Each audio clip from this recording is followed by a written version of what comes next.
Just one more step, one more mile, one more step.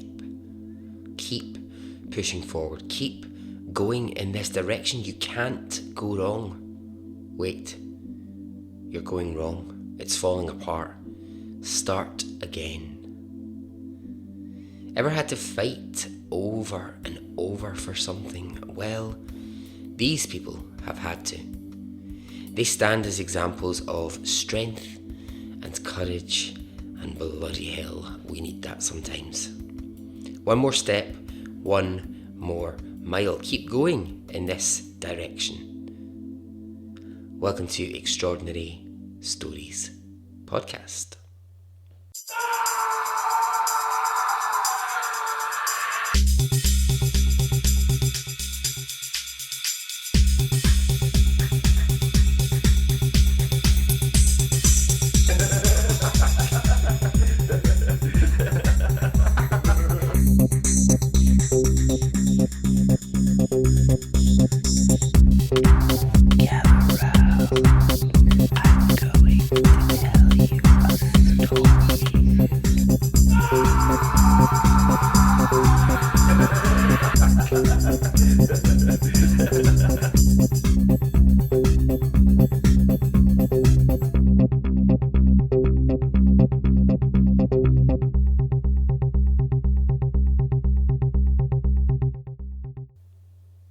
Hey, how are you? Are you well? Are you good? I am. Now, just to begin with, I was going to say warning. I don't think. No, maybe it is warning. Yeah, it is. Okay. Some of the terms and the language used by the people in this story isn't what we would use today. But know this.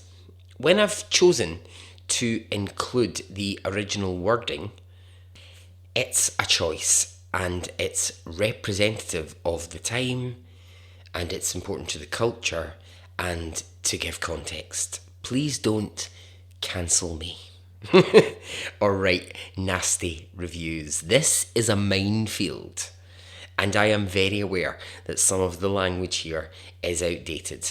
I'll do my best to get it right, but now understand why I'm using some of this wording. Are you ready? Okay, let's go.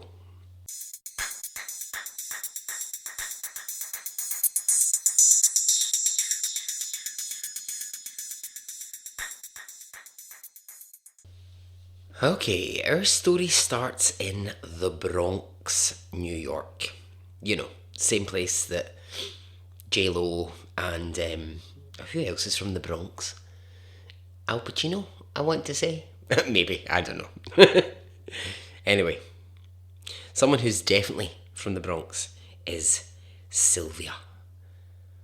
When Sylvia is born, it is immediately into trouble.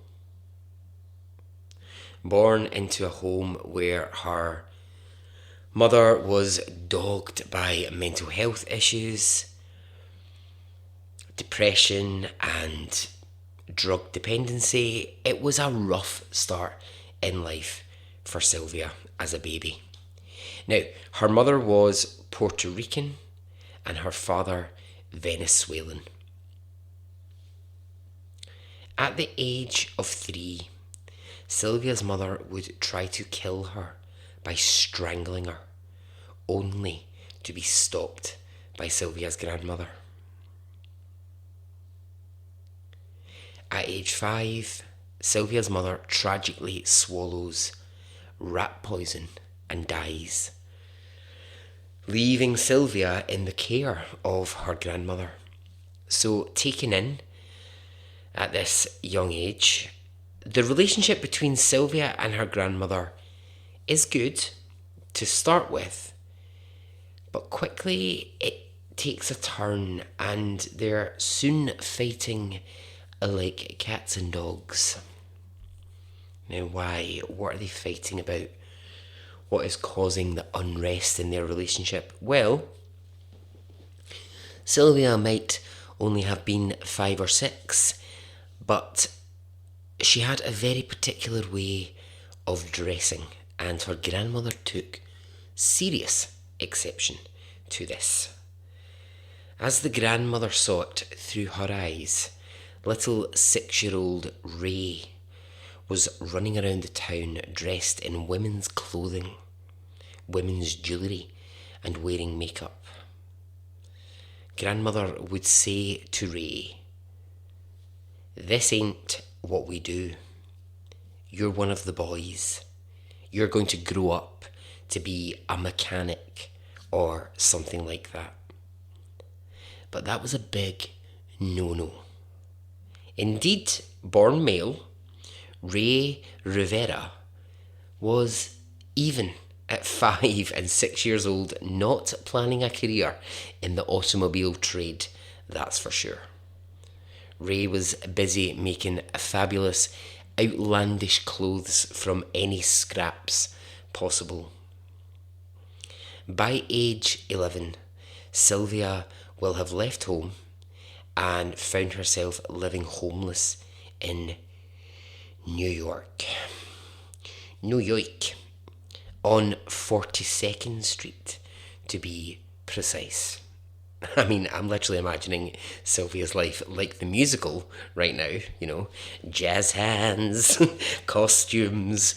But sadly, that was not the reality. With absolutely no money, no food to eat, the 11-year-old Sylvia turns to sex work to make money. She becomes a sex worker. And sadly, she's helped into that business by the drag queens, the transvestites, and the queers who also live on 42nd Street. Now, it's this community who will give Ray the name Sylvia. And from that point onwards, never again will Ray ever be called that. It will be Sylvia Rivera forever.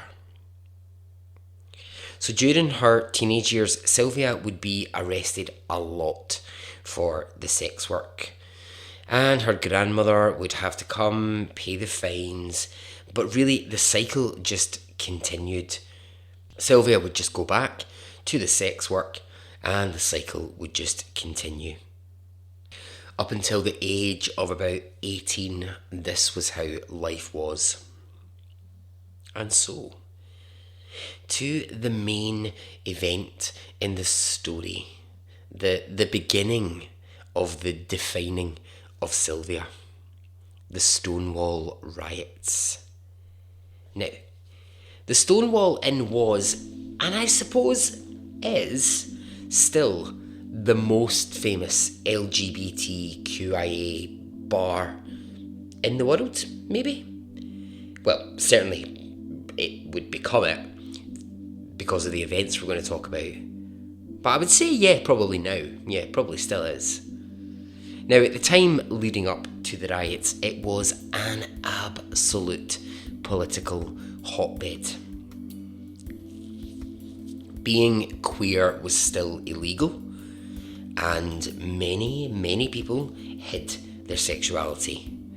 It was really only in gay bars that people were provided, I guess, a safety, a place to be who they wanted to be, or who they really, not who they wanted to be, that's completely the wrong terminology, Barry.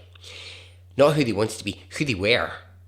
And actually, they could go about their day-to-day life pretending to be heterosexual, go to work, never mention it to anyone, keep your life private. But it was in these bars that was the safe space, I guess. But what of those people like Sylvia, who were very clearly born male, but dressed as women?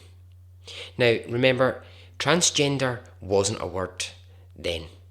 It would be years and years before that word arrived.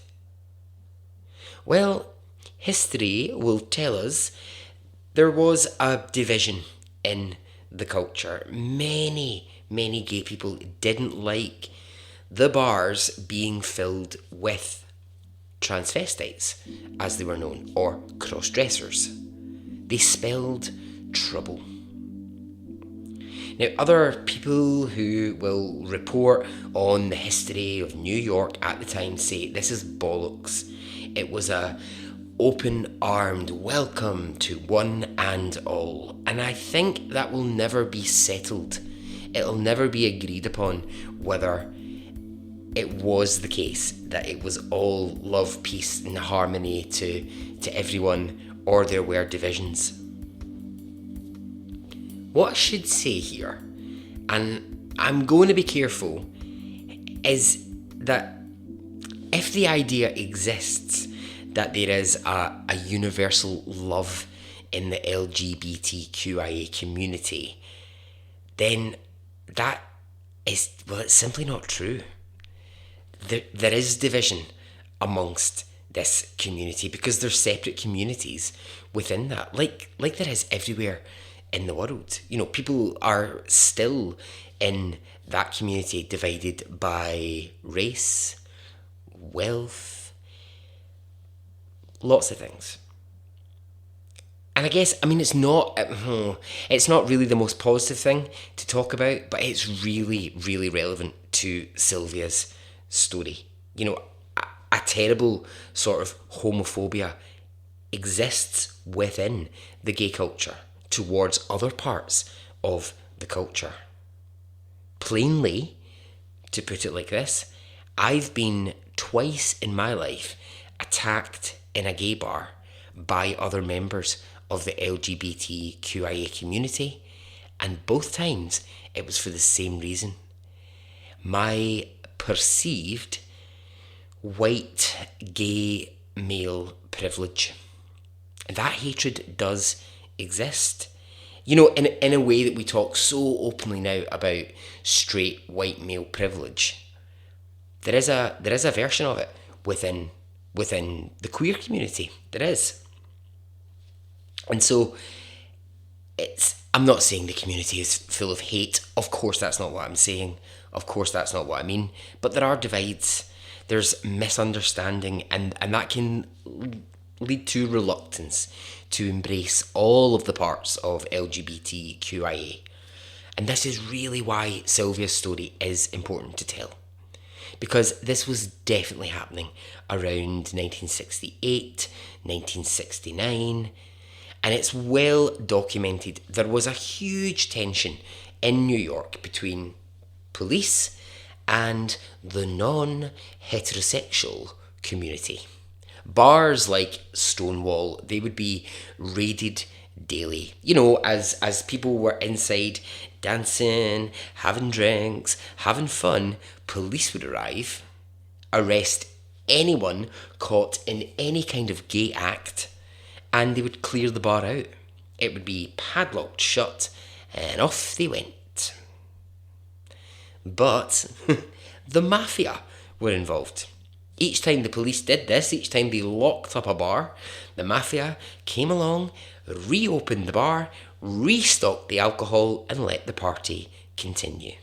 I've totally got this image of like an old mafia man, like, you know, like in his like 70s with like a pair of bolt cutters being like, I'm gonna break the chains down.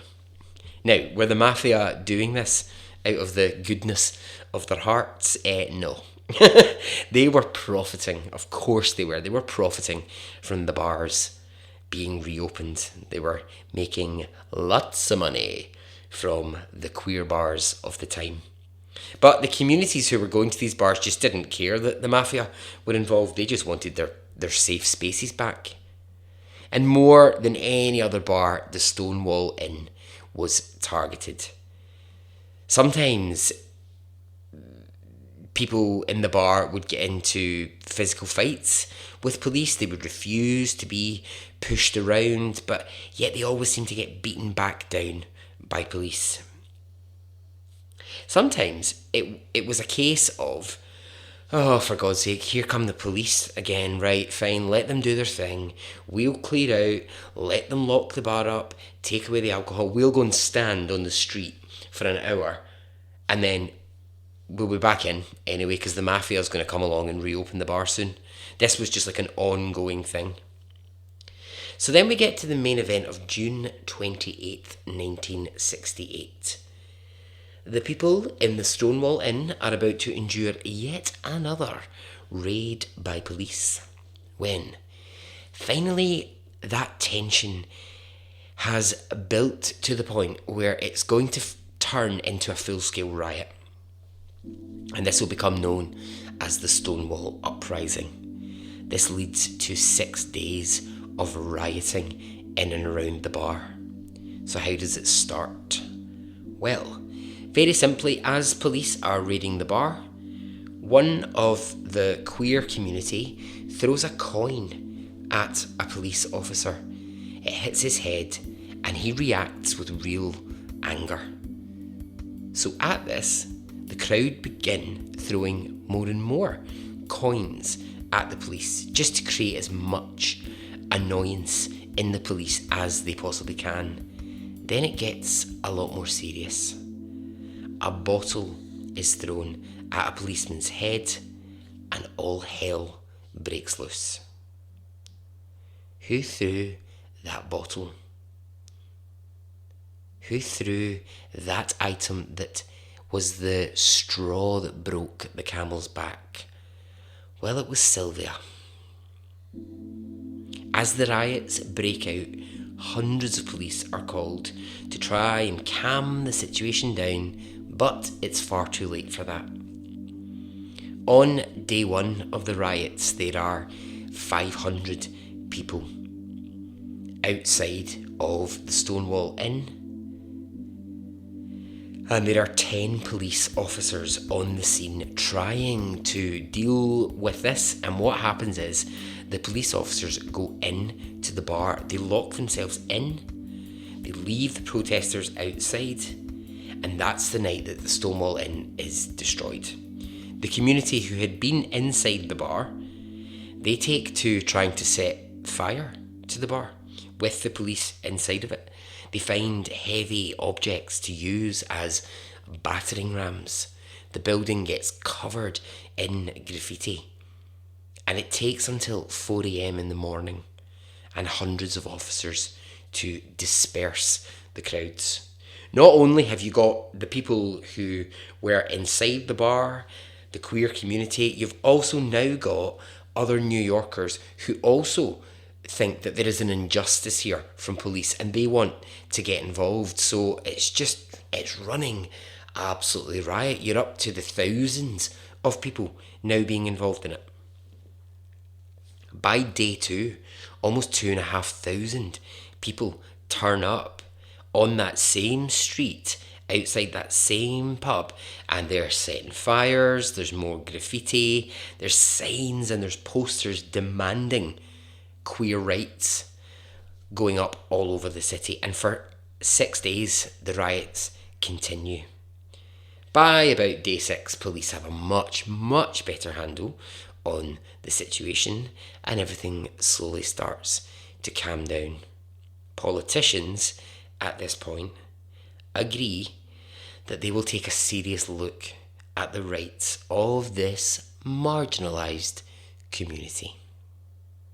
And that's because of the riots. That's because of that action that they had to. I mean, they had to sit up and say, okay, something will have to change. So great. This is progress, and it took a lot of violence to get there, but this is a good thing. And, you know, Sylvia is riding on a high from the riots and will say to the newspapers, we were the frontliners. We didn't take no shit from nobody. We had nothing to lose. And whilst that's how Sylvia felt in that moment, what Sylvia didn't know is that actually she did have plenty to lose. She just didn't know that was coming. So as the gay liberation movement comes into focus and Politicians start to sit down and look at the situation. Peaceful protests begin to happen all over the city and, in fact, all over the world, because this 6-day riot really has a huge effect that ripples out everywhere. And so it's looking like, there's going to be a better world for people who've been so marginalised. But sadly, it's a world that Sylvia isn't going to fit into, because here's what happens. New York politicians sit down with some gays to discuss the bill to allow gays to have rights. And it's exactly what I was describing myself as earlier. It's exactly what I was talking about. Who they sit down with, who they choose to sit down and have these important conversations with, is white, gay males. Educated men. Mainly middle class. I'm not middle class, but these men were. And this was a problem for Sylvia. Where was her representation in this discussion? Who was in the room fighting for men who lived as women, or men who dressed as women, men who were poor or black? Who was there fighting their corner? Nobody. They weren't welcome in the discussion. And for Sylvia, this became her obsession. And that community, which had for years welcomed Sylvia with open arms, was about to shut her out entirely. People at the time who knew Sylvia will say she was too much. She was too loud. She was always looking for a fight. We didn't want her in the bars, crashing parties. If there was a peaceful protest, you didn't want Sylvia at it, because she was just going to cause such a ruckus. Now, what this is really all about is that there was something really positive happening here. There was a movement for gays. There was finally conversation about gay rights, and they didn't want that muddied up by drag queens and transvestites, because that might set them back. Sylvia was furious about this. She gathered together her friends, and they, wreaked havoc wherever they could. They would turn up to gay rights marches, and they would be asked to leave because they would be there to cause a scene. This was devastating for Sylvia, because the people who she had been fighting with were now turning their back on her and fighting against her. Sylvia would say years later that it was like this. They, and by they she means politicians and lawmakers and the few people from the gay community, she would say, they have a little backroom deal without inviting Miss Sylvia and some of the other trans activists into this backroom deal. The deal was this: you take them out, we pass the bill. Now, that is so important. You take them out, we pass the bill. The you in that situation is Sylvia. The you is Sylvia and those like Sylvia. What this means is gay men, lesbian women, they will get what they want, but no, the trans people won't. Cross-dressers won't. Transvestites, nah, forget about it. So this lights a fire of anger in Sylvia, and her one true friend, Marsha P. Johnson, who is facing all the same issues at the same time, They decided they needed to set something up on their own, and so that's what they did. They created an organisation called STAR, which sort of sounds like a talent agency. I'm gonna make you a star, darling. But it wasn't. It wasn't that. It was the Street Transvestite Action Revolutionaries. Thank God they just called it STAR, because that is a mouthful. Street Transvestite Action Revolutionaries. Okay. So with this group, Sylvia and Marcia, they went around the city helping young people as young as like 10 or 11 years old who were homeless because they were gay or they were trans. And they would take these young people in, clothe them, feed them, give them somewhere to live. And this fact astounded me when I read this. Do you know how Sylvia and Marcia paid for this? Paid to be able to feed these young homeless people? They did sex work. That's how they paid for this, so that the young people wouldn't have to turn to sex work to feed themselves. They took that on. Eventually, Sylvia and Marcia would rent a really large apartment. They would take in all the waifs and strays of the day and basically give these children a chance. However, after a few years, it proved it just wasn't sustainable. Marcia and Sylvia received no help from anyone in the form of finance. No one would give them any money. And eventually they just had to stop taking kids in. But that fight was still inside of Sylvia. She protested regularly that transvestites, cross-dressers, drag queens were still being discriminated against by police, by the public. And for this, she was in and out of jails for years.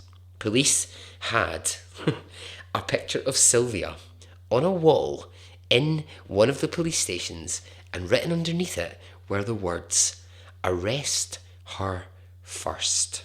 And that's because Sylvia was such a troublemaker. Police did not like her one little bit. Now, by this time, the queer movement had a large focus on lesbian women's rights, as it should. And amongst them, there was a lot of feminist lesbians who had real issues with Sylvia and her friends. And they called Sylvia a cross-dressing tramp and an embarrassment to the real movement. Some of these women would, many years later, try everything they could to undo the hate that they showed Sylvia. But at the time, that was how they felt. They thought they were valid in their feelings, and basically it came down to this. These women were saying to Sylvia, we gays are going to get progress, and your sub-community of cross-dressers is going to slow us down. You're an embarrassment, so fuck off. This is most evident when Sylvia goes to a peaceful afternoon rally in Christopher Park, New York, which is a little park just across from the Stonewall Inn. This is 1972. And at this rally, there's like a stage for some speakers. People go up, get the microphone, give a speech. There's music, there's food, there's drinks. It's a Sunday afternoon and it's all very chilled out. Well, here comes Miss Sylvia and her friend Marcia. And Miss Sylvia is wearing a fabulous lime green body stocking, a fabulous wig, and nothing else. Now, this could be just another rally in New York, but it's actually going to be a historical day for Sylvia and for the queer movement. As she walks around the park, the community begin to boo Sylvia and tell her to fuck off. Now, do you think, listeners, Do you think from what you've learned so far of Sylvia that she's just going to peacefully leave that park? No, I don't think so. This is what she does. She runs to the stage, grabs the microphone, and as the crowd are booing her and shouting for her to get out of the park, she gives what is now a very famous speech. It's called Sylvia's "Y'all Better Quiet Down" speech. And it goes like this. You all tell me, go and hide my tail between my legs. I will no longer put up with this shit. I have been beaten. I have had my nose broken. I have been thrown in jail. I have lost my job. I have lost my apartment for gay liberation, and you all treat me this way. What the fuck is wrong with you all? You think about that. Basically, she's just saying, fuck you. Now, that is as much as Sylvia is allowed to say before she's dragged off stage by a group of lesbians, and her and Marsha are escorted from the park. This is a turning point for Sylvia, and she decides in this moment that she's going to leave this part of New York. She's going to give the community exactly what they want. She's going to pack her bags and she's going to go to upstate New York. And that's exactly what she does. She goes, rents a small apartment, and slowly falls into heavy, heavy drinking. She still continues to write letters to try and get support for trans people, and once a year she ventures back down towards that end of Manhattan, and it's to appear at the party that's thrown every year to celebrate the Stonewall riots. But when she gets to those parties, no one takes anything to do with her. She's absolutely shunned. By 1992, Sylvia is homeless in upstate New York, and one of her friends sees her and offers to help. Sylvia takes the help and she moves back to Manhattan. It's been 20 years since that day in the park when she was dragged off stage and told to get to fuck, basically. 20 years is a long time. A lot changes. Bills are passed. Laws are changed. And by 1992, the world was a very, very different place. But here's the thing. For Sylvia, a lot of the same prejudices were still present for people like her. This is a good example of it. Well, not a good example because it's a horrible story, but it's good to be an example of exactly what I'm talking about. You remember her good friend, Marsha P., who I was talking about? Well, in 1993, Marsha's body turns up floating in the Hudson River, and police file it as a suicide immediately. At which point, Sylvia gets involved and says, no way is this a suicide. This was my friend. She was not suicidal. And police, you can't just file that as a suicide because she's trans. You can't do that. Like, no, you're not having it. Police are not interested, of course. They're just like, Sylvia, go away. We've had enough of you. We thought you were out. We thought you were gone. And now you appear to be back, causing us nothing but bother. But Sylvia persisted. She hounds the police for ages, and eventually they relent. They take a second look at Marsha's body and they realise there is, in fact, evidence of a head wound. The theory being that Marsha was attacked as part of a hate crime and thrown into the river. Police decide not to publicise this fact. It looks bad for the city. But that is everything that Sylvia has been saying for the past 30 years. For the next 10 years, Sylvia will continue to fight. She sets up food banks for homeless people. She organises medicine for vulnerable members of the community who can't access medication. She fights to get the stories of the Stonewall riots published in Spanish and other languages so that people around the world can understand what the fight was for. By the age of 52, Sylvia lies in a New York hospital with liver disease and days to live. But she is a fighter to the end. She dies at 5 p.m. in the afternoon, and at 1 p.m. that afternoon, she'd had a group of people stand around her hospital bed while she signed documents in a battle to give trans people more rights in the city. When Sylvia died, her words became more important than ever. More important to those who had never met her but knew of her fight. And I think this is interesting. She'd said in the 90s that she didn't particularly like the term transgender.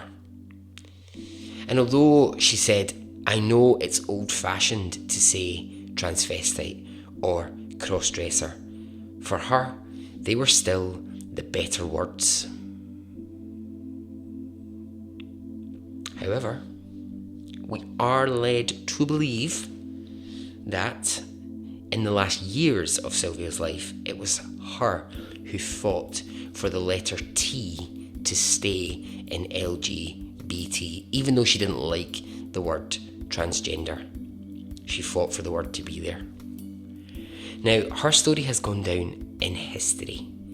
And like I said, many of those people who shunned her and essentially drove her to another part of New York for 20 years would later be so sorry for what they'd done, seeing that actually she had done amazing work. In the early 2000s, the street just down from the Stonewall Inn was named Sylvia Rivera Way. And this was New York's way of commemorating a wonderful woman. And so ends the story.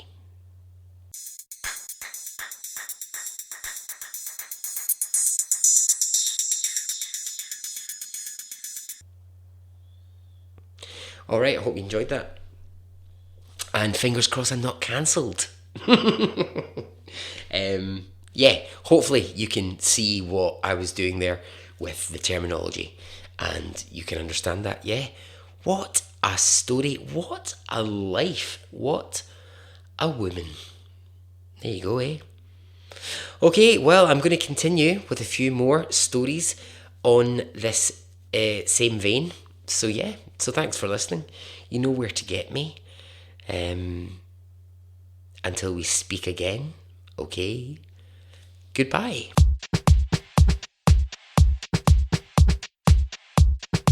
It didn't affect me really one way or the other.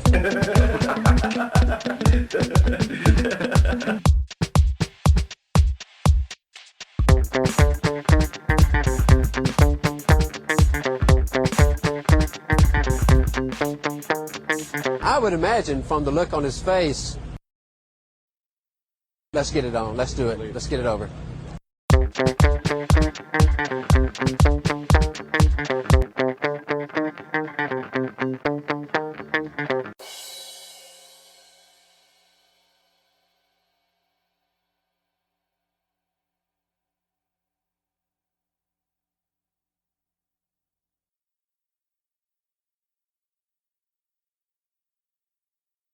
Let's get it on, let's do it, let's get it over.